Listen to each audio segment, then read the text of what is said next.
Through, and Stuart's my dad.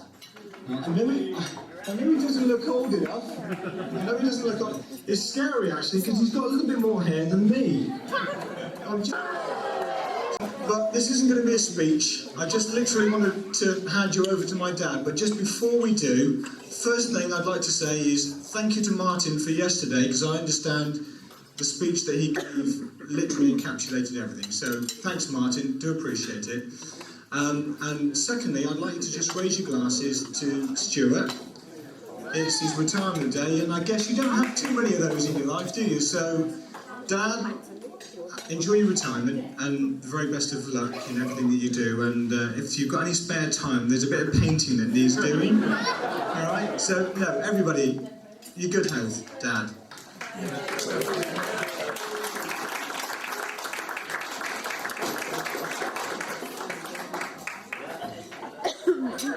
Oh, follow that. Andrew, I didn't know you cared. That's brilliant. Thanks very much. That really is nice. Lovely touch. Before we... I obviously want to thank everybody for coming tonight. And it's, having had such a send-off yesterday, for those that weren't there then, it was overwhelming, and your generosity was also overwhelming. But also tonight, I've thoroughly enjoyed it, and I think the spread has been good, but your company's been brilliant. But before I do anything else, there's a couple here tonight who've got something very special to celebrate, and that is my ex-colleague, ex-boss, and his wife, Peter Page. Peter's at the end. A lot of you may not know Peter directly. You probably know of him, but he was my mentor. He was here. He appointed me. One of the ones that was on the committee, I think, that appointed me a long time ago, 1966. The World Cup, I think, was happening that year as well. So it was a momentous year as far as I was concerned. But Peter was, I must say now, even though it was a very, very long time ago, he was brilliant. Tomorrow, Betty and Peter have their golden wedding anniversary.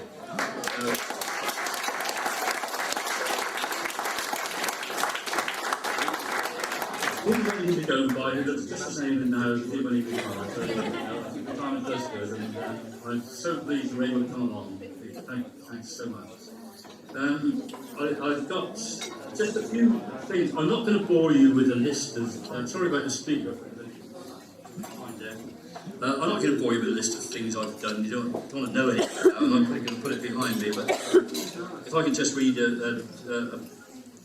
I was dismayed to find, when I phoned Teresa today, the office hadn't actually fallen apart since I left. In fact, I've known that already because I've been in the twilight zone for the last 8 months, with not doing my old job managing the highway section, but doing a lot of other things. I started my career colouring plans as a very junior, and I ended up colouring plans, but electronically. It was quite different, but I wouldn't want to do that for too long. But there have been one or two incidents. When I joined the council, the old borough of Weymouth and Markham Regis, there was a series on the TV called The Prisoner. I don't know if anybody knew about it, knows about it. The theme was that this prisoner, he was given a number. He was only... Number 6, yeah. Well, I'll tell you something. When I joined the authority, we weren't allowed to use our names. We were not allowed to use our initials even on letters and things. I was number 36. Peter was 25, weren't you, Peter? The borough engineer John Housey, bless him, was number 1, of course. But I was number 36. I don't know. Patrick, what was his name? Yes, but anyway, I am a name and not a number, as he used to tell me. Things have changed, obviously, nowadays. I mean, even they did relent, and eventually we've got to put our initials on letters. But throughout my career, a lot of all that I've ever written of reports on town centre traffic and everything like that's been in somebody else's name, which has been very useful. And poor old John Housey, or even John Kemble used to get remember the Kemble Road stickers on the back of taxis. Well, he was taking all the blame for things that I'd done. So it was a useful device, but it doesn't work now. And I think rightly, the people that are now involved actually do put their names to reports, which is quite right and proper. But there have been most of the memorable things that have happened to me have happened, believe it or not, at the dead of night. And I'm talking about office work. Midnight, June the 1st, 1970, a long time ago. Peter may remember it. That's when we brought in our first one-way traffic system in Weymouth. And it was bang on the dot of midnight. We had to unveil the signs, and that was a long time ago. That was a device to enable traffic to shoot up and down St Thomas Street at a tremendous rate in one direction, as opposed to two directions, which took 20 minutes to get along before that. It worked for a few years, worked pretty well. Midnight 1987, we brought in a new traffic management scheme after the Relink Road was built, and Richard Penny will remember it well. We were out at midnight, where is he?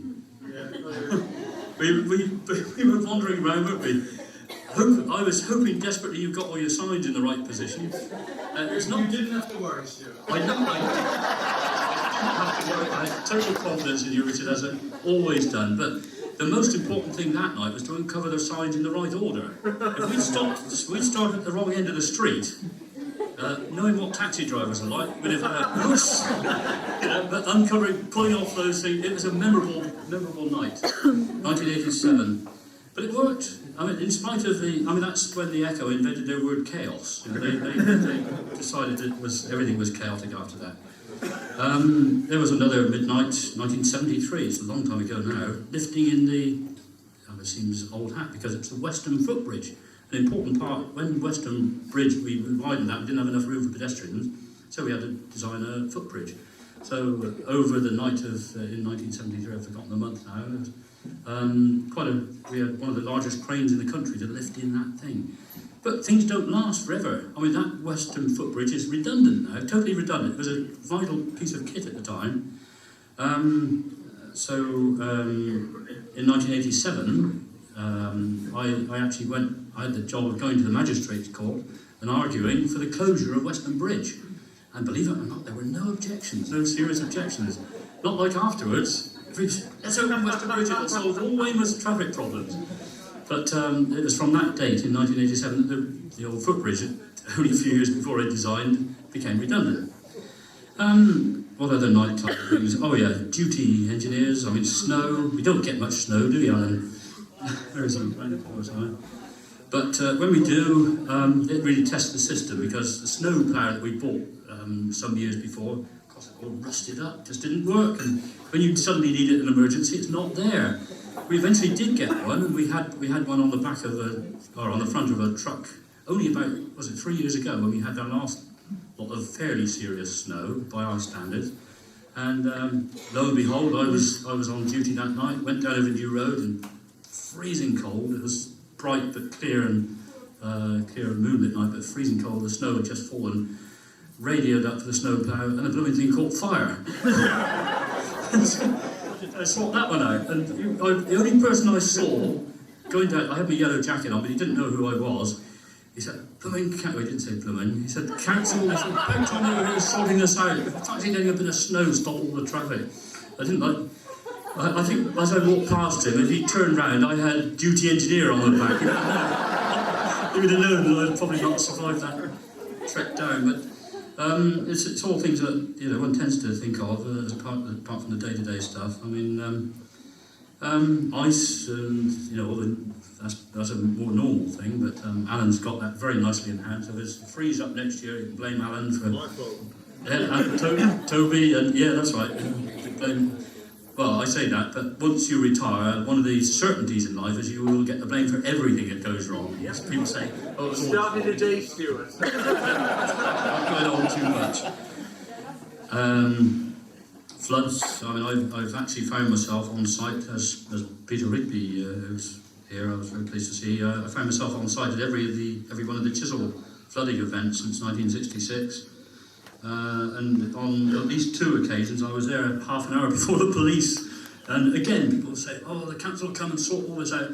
When you realise, on that particular moment at that time of night, you are the council and nothing else, and with Wayport contracting, you don't have the resources to call on, but it concentrates the mind. But anyway, it's all good. That was all good training for a bomb evacuation officer in 1985. I mean, right out of the blue, who'd expect to be in a position of having to, you know, lot of teamwork involved, but to have to evacuate half the island, well, a third of the island's population with about 10 days' notice, and you know, we all managed to do it. For whatever reason, I found myself appointed as bomb evacuation officer and was given an office in Eastern Gardens, later at Weston. But you know, that was something to remember. I mean, the rest of my family remember that as well. But it worked, you know, and it's all quite satisfying. I mean, I could go on a lot of things. I mean, the Pier Bandstand. In 1970, I was asked to do some repairs on the piles, to get some gunite repairs. Remember, Peter? But it didn't work. So, you know, what do we have? About 12 years later, Alan blew the thing up. Pier Bandstand gone, now part of history. But, you know, it's just one of these things, a lot of non-highway related things which make life interesting, but even improvement schemes are a bit crazy sometimes. I mean, again, going back a bit, the Camp Road, Lanehouse Rocks Road, White Road Junction, I don't know if you can picture that. You know, you've got four roads converging at the bottom of the slope. We were faced with a situation, horrendous accident record there. People were crashing into each other, you know, they couldn't stop on the slope, they were coming in at all angles. Visibility was stopped by a wall on the side, which happened to have a cemetery behind it. You know, when you've got bodies buried, you've got to do things slightly different than normally. But I produced about 3 sketches of possible solutions. The job and I got those finished on a Friday. The job had to start on the Monday. No AutoCAD then, nothing properly designed. It's on the back of an envelope, literally job. So I was out there that following Monday morning, setting it out, with the workmen hovering around me. What do we do? It was talk about low-tech design, but fortunately, it's one of those rare things that actually worked, and the accident rate dropped, and I mean, it's still a horrendous junction, but it's one of the, again, it's the sort of job that's concentrated the mind. I won't go on. I said I wasn't going to talk about these things, but one of the most bizarre things, totally again nothing to do with highway related, was the hovercraft terminal. Going back, can anybody remember that proposal? A full-blown scheme for a hovercraft terminal on the Nose, coupled with a hotel. I've actually got the echo cutting here at the time with my sketch on it. The vast, great ramps leading up, grandiose hotel with a cantilevered lounge out over the ramparts of the Nose Fort. I mean, it mind boggles now. I mean, it's absolutely horrendous, and it took about a year of my life working on this with the developer. It wasn't our scheme, we were working it up for the wealthy developer. But fortunately, I say fortunately, nothing happened, it didn't happen. Anyway, that's just a short variety of the things that have made my career so interesting. But most of all, my colleagues is trying to work through from my office, the people that I was dealing with. I used to keep the door open, so I could join in the laughter sometimes from remote control. But they've been such a superb lot. There's Alan, who's now well in charge of all highway maintenance, Toby, Simon, Mike, the inspectors, Mark Gooding, who keeps the town lit up, literally, at this point. But with lighting, I mean, there's a lot involved in street lighting. I mean, even before your time, we had a few award-winning schemes, well, an award-winning scheme on the Esplanade and relighting the town centre. But Mark has kept up the good work. It's a very difficult thing with not enough money. I mean, but you know, decorative lights as well. So it was a tremendous thing with Tony involved. And moving on from Mark, Richard, it really has been outstanding. I mean, we just don't know what an asset the borough's got with somebody like Richard, who quietly gets on with it. In spite of your pirate shirt, Richard. I've honestly thoroughly enjoyed Richard. I don't remember ever seeing Richard lose his temper or lose his cool. And as a traffic engineer, that is saying something. You know, you get the brunt of everything. But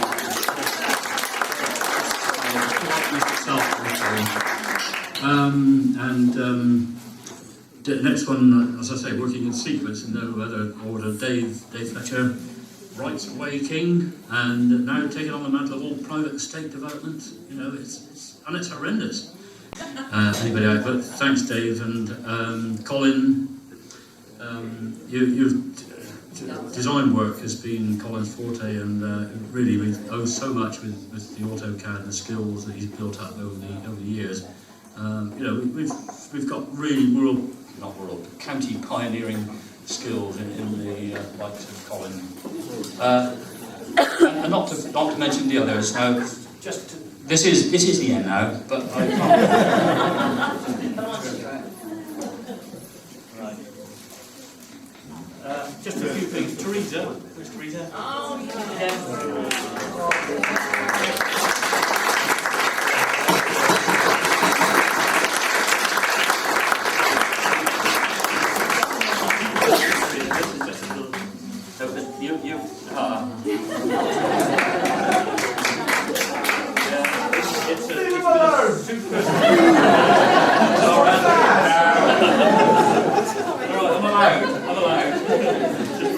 Teresa's been absolutely great. I mean, Teresa's not only organised the coach and everything else for tonight, you know, apart from what Heather did, of course, but, you know, you're a born organiser, as I said yesterday, but in the office, you've been a real person, and it's tremendous. Just have that as a little token.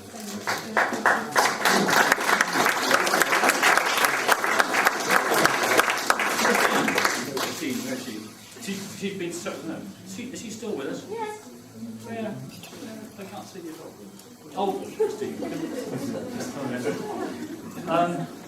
Fairly new recruit to what I still term as the highway section. I know it's not that now, but she's been putting up with my dictation, last minute stuff, including yesterday morning. All things I put on the spot, but just to thank you so much for that.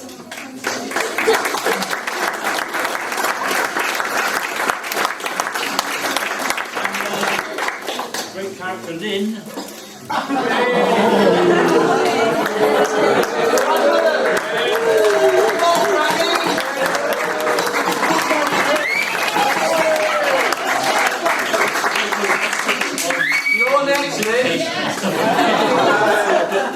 Lynn has got a special thing coming up too. She is too also going to take early retirement, and I stress early.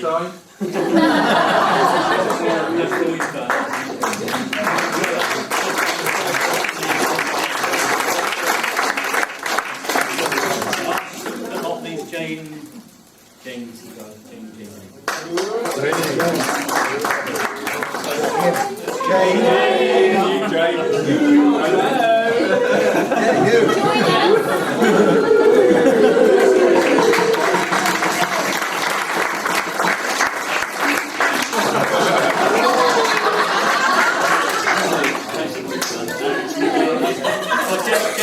I lost Jane to Richard Burgess. It was my loss to Jane. Thanks ever so much for me your time here. But finally, it is, again, finally, Heather.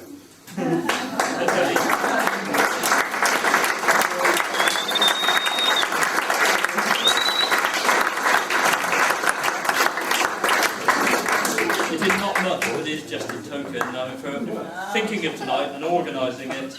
It's just there, Mum. It squeaks when you feel like that.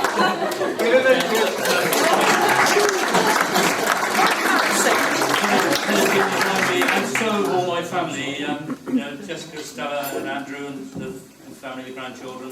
So nice to see everybody here, my in-laws and Elsie Gordon and Roland and Ham, everybody. I can't name you all, and I've probably forgotten some very important ones. But thank you ever so much for coming.